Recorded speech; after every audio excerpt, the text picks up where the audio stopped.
नमस्कार, मैं हूं श्वेता सिंह और आप देख रहे हैं आज तक। भारत और चीन के बीच एलएसी पर जिस तरह टकराव की स्थिति बनी है उससे जुड़ी एक बड़ी खबर, एक ब्रेकिंग न्यूज़ आपको इस समय दे दें कि पीएमओ पर इस समय एक बैठक चल रही है जिसमें तीनों सेनाओं के जो अध्यक्ष हैं और उनके साथ रक्षा मंत्री राजनाथ सिंह ये सब वहां पर मौजूद हैं। एनएसए अजीत डोभाल के भी वहां होने की खबर बताई जा रही है। दरअसल जिस तरीके से मई के शुरुआती हफ्ते में ये टकराव शुरू हुई थी, इस टकराव की शुरुआत हुई थी, लद्दाख से लेकर सिक्किम तक अलग अलग मोर्चों पर उलझती हुई दोनों सेनाएं नजर आई थी और उत्तराखंड यानी मध्य सेक्टर से भी इस तरह की चीज सामने आई थी। ये बैठक खत्म हो चुकी है। आपको बता दें इस बैठक में क्या निकल कर आए हम जल्दी अपने संवाददाताओं के जरिए आपको बताने की कोशिश करेंगे, लेकिन ये एक अहम बैठक जो इस समय में हुई है जब चीन के साथ एलएसी पर टकराव की परिस्थितियां हैं।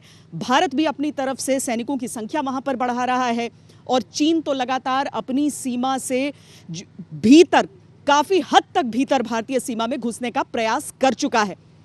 लेकिन line of actual control LAC वहां पर किस तरह की परिस्थितियां हैं, ग्राउंड रिपोर्ट क्या है वहां पर, उसका जायजा लिया है आज तक ने। देखिए ये एक्सक्लूसिव रिपोर्ट।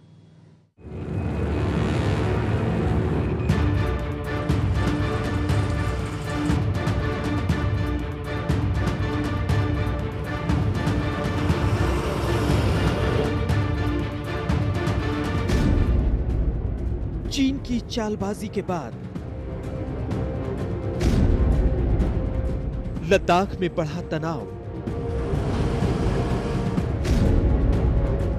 ड्रैगन को सबक सिखाने धड़ाधड़ तैनात किए जा रहे हैं सेना के जाबाज। लद्दाख का आंखों देखा हाल, LAC पर पहुंचा आज तक।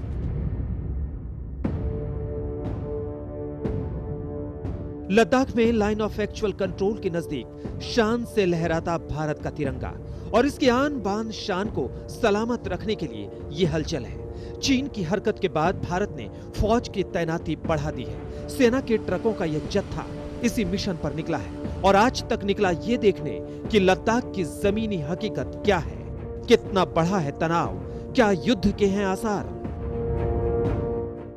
चीन के साथ तनाव बढ़ने के साथ ही भारतीय सेना ने भी लाइन ऑफ एक्चुअल कंट्रोल पर अपनी गतिविधियां तेज कर ली हैं। आप देख सकते हैं ये जो पूरी सड़कें हैं सभी लाइन ऑफ एक्चुअल कंट्रोल यानी LAC की तरफ जाती हैं और यहां पर लगातार फौज की हरकत जो है वो बढ़ रही है।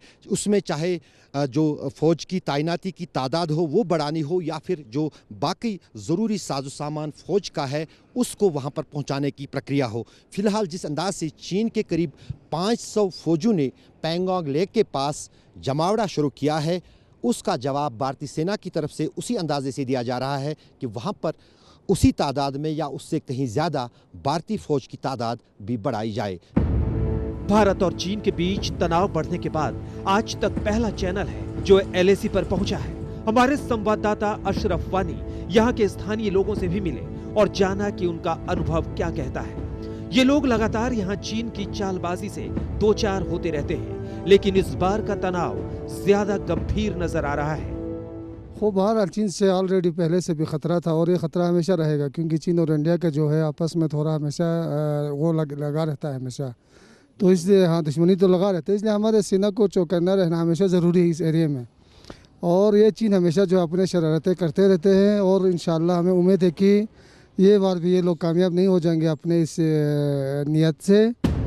22 दिन हो गए जब चीन के सैनिकों ने भारतीय सैनिकों के साथ यहाँ धक्का मुक्की की थी। 20 दिन हो गए जब चीन के हेलीकॉप्टर्स सीमा लांघने को मचले थे, जिन्हें भारत के फाइटर्स ने लेह एयरबेस से उड़ान भरकर खदेड़ भगाया था। उसके बाद से मानो चीन लगातार जहर ही उगलने लग गया। हर गुजरते दिन के साथ उसकी तरफ से जवानों की तैनाती बढ़ती ही गई। भारत ने भी मौके की नजाकत को भापा। सेना प्रमुख ने लद्दाख में डेरा डाला, योजना बनाई और इसी योजना के तहत भारतीय सेनाओं का जत्था लगातार LAC पर भेजा जा रहा है। आलम यह है कि ड्रैगन ने अपने 5000 सैनिकों को एक दूसरे मिशन से हटाकर LAC पर भेज दिया है। लाइन ऑफ एक्चुअल कंट्रोल पर भारत और चीन के बीच तनाव बढ़ रहा है। भारत और चीन के बीच लद्दाख में लाइन ऑफ एक्चुअल कंट्रोल पर तनाव कोई नई बात नहीं है, लेकिन अब की बात अलग ये है कि जिस अंदाज से चीन इस क्षेत्र में फौज की तादाद बढ़ा रहा है और साथ ही साथ फौज के साथ साथ उनका साजो सामान और परमानेंट स्ट्रक्चर्स बना रहा है, उसका जवाब भारतीय फौज भी उसी अंदाज में दे रही है। पिछले कुछ दिनों के दौरान भारतीय सेना ने भी अपनी तैनाती जो है लाइन ऑफ एक्चुअल कंट्रोल पर बढ़ा दी है और ज़रूरी साजो सामान जो फौज का है वो भी लाइन ऑफ एक्चुअल कंट्रोल पर भेजा जा रहा है। आलम यह है कि ड्रैगन ने अपने 5000 सैनिकों को एक दूसरे मिशन से हटाकर एलएसी पर भेज दिया है। हालांकि वो एलएसी के उस पार ही हैं, लेकिन उनका इतनी बड़ी तादाद में सीमा के इतने करीब होना ही इस बात की निशानी है कि हालात अभी भी हद से ज्यादा बिगड़ सकते हैं। 1962 तो है नहीं कि हमारे पास ट्रुप्स नहीं है इंडो चाइना बॉर्डर पे।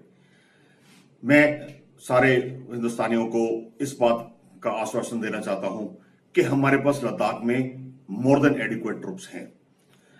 वैसे भी जो रोड पासेस खुले हुए हैं, रोड्स खुली हुई हैं, वायु सर्विस, एयर सर्विसेज खुली हुई हैं, जरूरत पड़ने पर और ट्रुप्स भेज जा सकते हैं, वैसे जरूरत नहीं है। ईंट का जवाब पत्थर से देना पड़ सकता है, इसलिए भारत ने भी चीन के बराबर ही अपनी फौज को यहां लगाने का फैसला किया है। हम आपको 2 तस्वीरें दिखा रहे हैं। एक तस्वीर इसी संडे की सैटेलाइट इमेज है जो लद्दाख में भारतीय फौज की तैनाती बता रही है। दूसरी तस्वीर आज की ही है जिसे हमारे संवाददाता अशरफ वानी ने भेजी है। यह तस्वीर बता रही है कि किस तरह ट्रकों के जरिए भारतीय सेना को एलएसी पर भेजा जा रहा है। इस वक्त भी मिशन जारी है, यहां तक कि भारत के युद्धक विमान भी भारतीय जाबाजों को लेकर लद्दाख पहुंच रहे हैं। इंडियन एयरफोर्स का C-130J विमान दुनिया के सबसे ऊंचे एयरबेस दौलत बेग पर उतरा है। भारत ने लद्दाख में गलवान नदी घाटी से लेकर पेंगोंग झील तक उन सभी इलाकों में अपनी फौज को मोर्चे पर लगाया है जहां चीन के सैनिक अड़े पड़े हैं। साल में मात्र गर्मी के महीनों में दोनों देशों की तरफ से सेनाएं इस इलाके में पेट्रोलिंग करती थी, लेकिन अब की बार सेना की पेट्रोलिंग के बजाय चीनी सेना ने यहाँ पर परमानेंट स्ट्रक्चर्स बनाने शुरू कर दिए हैं और जिसकी आपत्ति भारतीय सेना ने यहाँ सीमा पर भी दर्ज की है और साथ ही साथ डिप्लोमेटिक लेवल पर भी इस बात को उठाया जा रहा है। लेकिन अब की बार भारतीय सेना ने ये साफ किया है कि जो गुस्ताखी और जो आंख चीन की तरफ से सीमा पर यहाँ दिखाई जा रही है उसका जवाब उसी हिसाब और उसी ताकत के साथ भारतीय सेना की तरफ से भी दिया जाएगा। रूफ अहमद के साथ अशरफ वानी, line of actual control, Ladakh. दरअसल 1947-48 को अगर याद कीजिए तो पीओके वाला हिस्सा वो है जिस पर पाकिस्तान ने अवैध कब्जा किया और अक्सई चिन का इलाका वो है जहां पर चीन ने अपना कब्जा जमाए रखा। अब अगर जो गलवान घाटी की जिसकी बात हो रही है उसको ही अगर हम देख लें तो 100 से ज्यादा किलोमीटर वो भारतीय सीमा के अंदर है, वहां पर चीनी सैनिकों के आने का कोई मतलब ही नहीं बनता है। लेकिन इसके बावजूद अगर परिस्थितियां ऐसी बनी हैं तो क्या समझना चाहिए हमें? पूर्व भारतीय सेना के प्रमुख रह चुके और साथ में मौजूदा केंद्रीय मंत्री जनरल वीके सिंह क्या कह रहे हैं, उनसे खास बातचीत की है मेरे सहयोगी गौरव सावंत ने। तनाव मेरे विचार से इसलिए है कि इस समय चीन कटघरे में खड़ा है दुनिया के अंदर कोरोना को लेकर। वुहान का नाम आता है, चीन के बायोलॉजिकल वॉरफेयर का नाम आता है, सब देश जो है चीन के खिलाफ खड़े दिखाई देते हैं। ऐसे समय पर चीन चाहता है कि थोड़ी अटेंशन डाइवर्ट हो, लोग बाग दूसरी तरफ देखने लगे। तो ये जो आप देख रहे हैं, मेरा अनुमान है कि ये उसकी पॉस्चरिंग है, उसका कोशिश कर रहा है कि कुछ इसमें से आवाज निकले, कुछ लोग बागों का ध्यान जो है दूसरी तरफ जाए, लोग बाग साउथ चाइना सी की बात बंद कर दें, लोग बाग कोरोना की बात बंद कर दें, वो इसके ऊपर ध्यान देने लगे। हमें ऐसे वातावरण के अंदर संयम की, धैर्य की और सूझबूझ की जरूरत है और ये तीनों चीज हमारे प्रधानमंत्री जी के अंदर हैं, ये तीनों चीज इस सरकार के अंदर हैं और हमारी सरकार अपनी सेनाओं के साथ बहुत अच्छे तरीके से इस सिचुएशन के साथ डील करेगी। कोई इसके अंदर भय की बात नहीं। क्योंकि कहा तो ये जा रहा है कि 5000 से ज्यादा चीनी सिपाही वास्तविक नियंत्रण रेखा पर हैं, नियंत्रण रेखा को बदलने का प्रयास हो रहा है, न केवल वो गलवान रिवर वाले इलाके में बल्कि पेंगोंग त्सो के इलाके में। तो क्या आप तो सेना अध्यक्ष रह चुके हैं, आप इसका आकलन किस तरह से करते हैं? देखिए, ऐसा होता है कि समय समय पर हमने ये देखा है कि चीन के अंदर जब भी वो चाहते हैं कि लोगों का ध्यान दूसरी तरफ बंटे, ऐसी चीजें होती हैं। कोई इसमें नई चीज नहीं है। पहले अगर कुछ नफरी थी, उसमें अगर बढ़ोतरी हो जाती है, कोई इसमें बात नहीं है। हमारी भी बढ़ोतरी होती है, लेकिन हम किसी को बताते नहीं है। और हमने अनुभव किया है, चाहे डेप्सैंग हो, डोकलाम हो, चुमार हो, हमने चीन को देखा है, अब भी हम चीन को देख रहे हैं। तो इससे आपका क्या आकलन है? क्या ये केवल ध्यान बटाने के लिए कोविड से वो इस तरह की चीजें कर रहा है, या एक बड़ी साजिश है हमको अनर्व करने की? देखिए, मैंने इसीलिए आपको कहा कि चीन के साथ धैर्य और संयम के साथ काम करने की आवश्यकता है। मुझे पूरा भरोसा है हमारे तीनों सेनाओं के अंगों पर कि वो किसी भी चुनौती का सामना करने को तैयार है। उनको अपना काम करने दें। सरकार इस चीज पर निगाह बनाए हुए है। चीन और भारत के बीच 1962 के बाद से जो परिस्थितियां बनी हैं और खासकर 90 के दशक के बाद जो तय हुआ कि कभी गोली नहीं चलेगी, गोली वहां पर नहीं चली और ये बहुत कठिन काम था। लेकिन अब जब गोली नहीं चलती है और टकराव की स्थिति होती है तो दोनों तरफ के सैनिक किस तरीके से निपटते हैं, कैसे चीन को वापस भेजा जाता है? ये होता है हाथापाई के जरिए। अब इसमें आप ये भी समझ सकते हैं कि चीन पर तो भारतीय सेना हावी होगी ही हमेशा, लेकिन चीन ने इसके काट के लिए कैसी शर्मनाक चाल चली है वो भी जानना जरूरी है। किस तरह की चीजों का इस्तेमाल वो कर रहे हैं, क्या क्या कर रहा है चीन, जरा ये देखिए।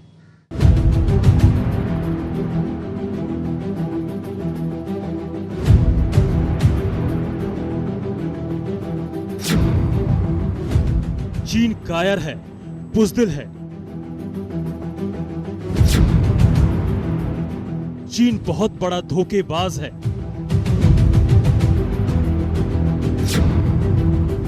वो कटीले तार लिपटे डंडों से हमले करता है। वो पत्थरों से भारतीय जवानों पर हमले करता है।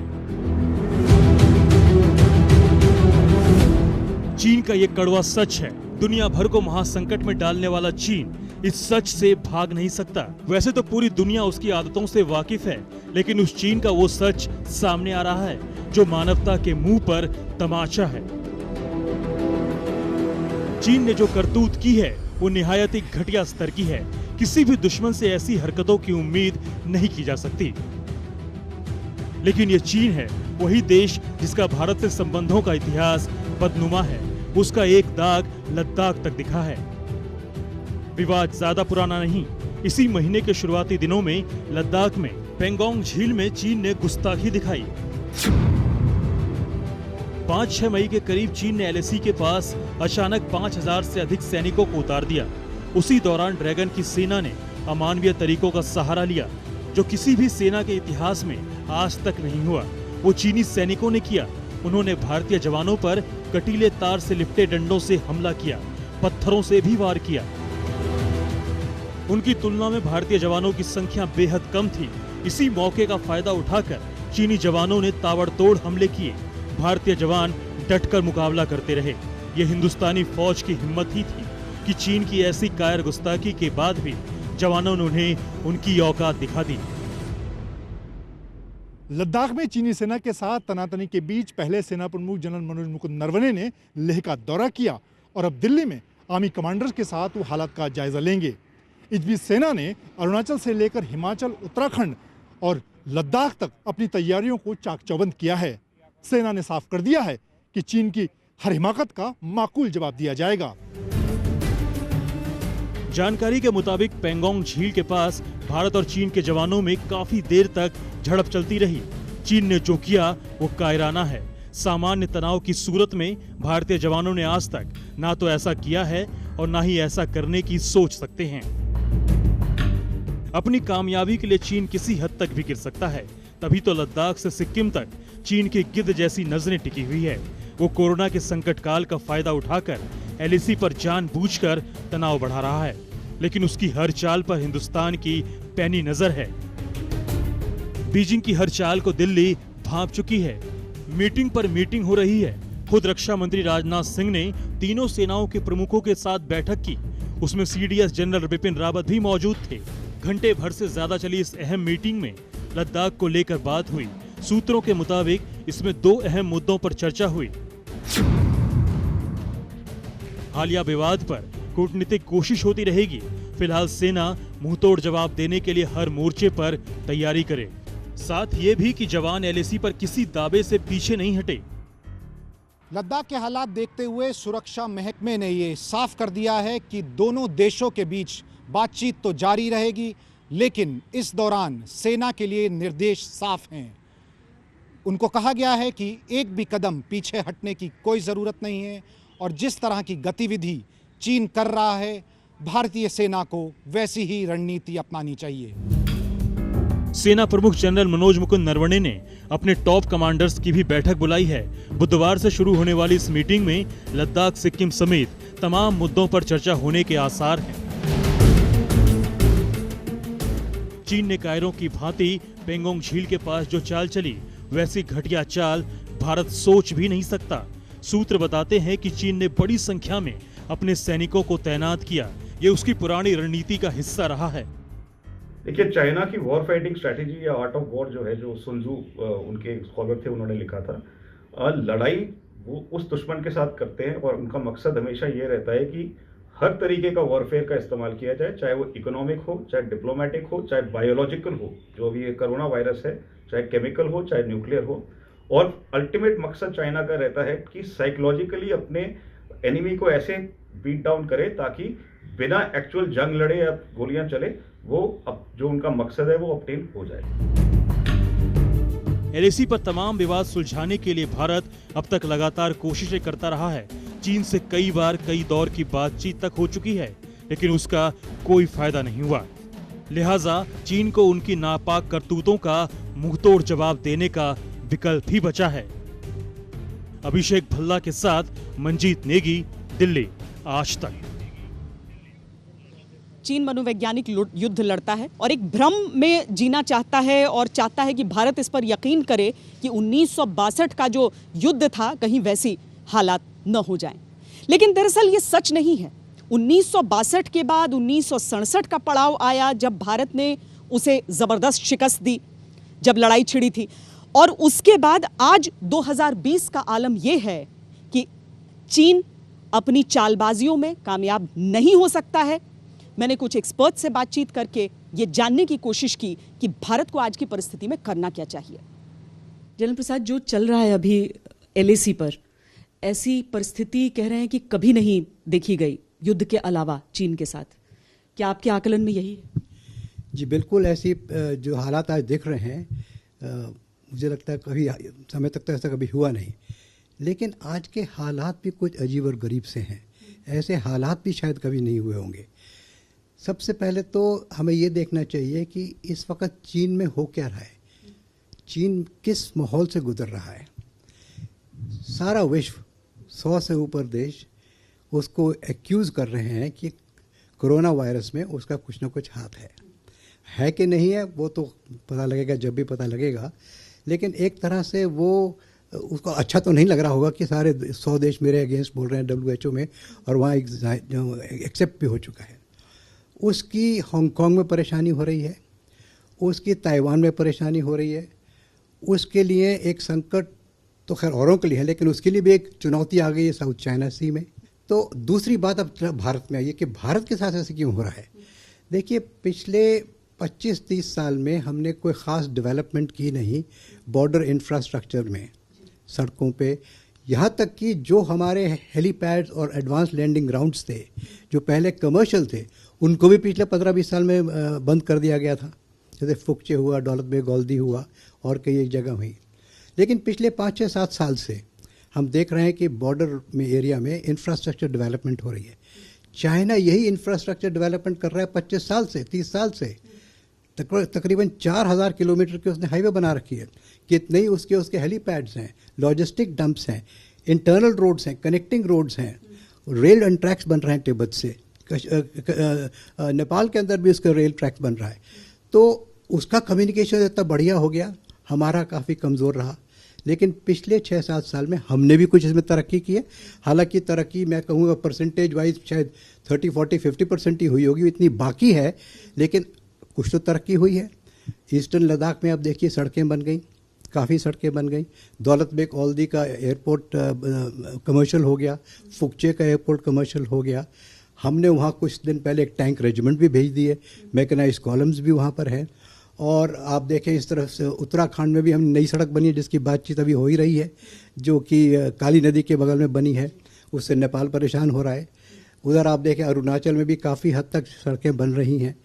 तो ये सड़कों से और इंफ्रास्ट्रक्चर डेवलपमेंट से चाइना को ये लगने लगा कि अब मैचिंग सिचुएशन आ रही है। उनकी आउटस्टैंडिंग सुपेरियॉरिटी थी, अब मैचिंग बातचीत चल रही है। चीन अपने सैनिकों की संख्या जिस तरीके से बढ़ा रहा है उससे देखकर इतना तो साफ है कि चीन शांति नहीं चाहता है, लेकिन वो एक ऐसी परिस्थिति तक लाना चाहता है जहां पर भारत डरकर ये कहे कि ठीक है हम पीछे हट जाते हैं। ऐसे में 62 की याद तो चीन बार बार दिलाता है, लेकिन उसके आगे का जिक्र नहीं करता। उसके आगे का जिक्र होते ही 67 की वो लड़ाई भी आ जाएगी जब भारत के आगे उसे मुंह की खानी पड़ी थी। 67 के ही जो हीरो थे, जो उस समय एक कैप्टन थे, बाद में जनरल के रैंक से रिटायर किए, लेफ्टिनेंट जनरल शेरू थपलियाल, चीन का इलाज क्या बता रहे हैं वो भी सुनाते हैं। मिलिटरीली सर क्या करे इंडियन आर्मी, क्या करे यहाँ? मिलिट्री इंडियन आर्मी 2 चीज़ें करे। पहली चीज़ तो ये है कि अपना बिल्डअप करे वहाँ पे, मतलब हमारी वहाँ पे फौज जो लग रही है वो चाइना ने जितने लगाए हैं उससे ज़्यादा होनी चाहिए। आप दबाव तभी डाल सकते हैं ना जब आपकी फौज ज़्यादा होगी चाइना से। और दूसरी चीज़ ये है कि ऑफेंसिव एक्शन लें, उनको बोले भाई हटो, निकलो यहाँ से, नहीं तो अगर उस दौरान में हाथापाई हो जाती सो बी इट। एक और जो प्रेशर रहता है कि गोली नहीं चल सकती है अपनी LAC पर, जो कि पाकिस्तान से बिल्कुल अलग है ये बॉर्डर, चाइना भी पाकिस्तान से बिल्कुल अलग है, तो वो क्या चैलेंजेस हैं? देखिए ऐसा है कि जब हमने ये 2 प्रोटोकॉल बनाए, एक 1993 में पीस एंड ट्रैंक्विलिटी एग्रीमेंट और एक 1996 में, उसमें बोला गया है कि गोली नहीं चलनी चाहिए। जो समस्या है उसका डिप्लोमेटिकली और बातचीत से हल निकलना चाहिए, ये लिखा हुआ है उस प्रोटोकॉल के अंदर। तो पहली बात तो चाइनीज़ को ये समझाना चाहिए कि भाई ये है, नहीं समझे तो फिजिकली उनको हटाओ वहाँ से। हमारी इस खास पेशकश में इतना ही। देश और दुनिया की बाकी खबरों के लिए आप देखते रहिए आज तक।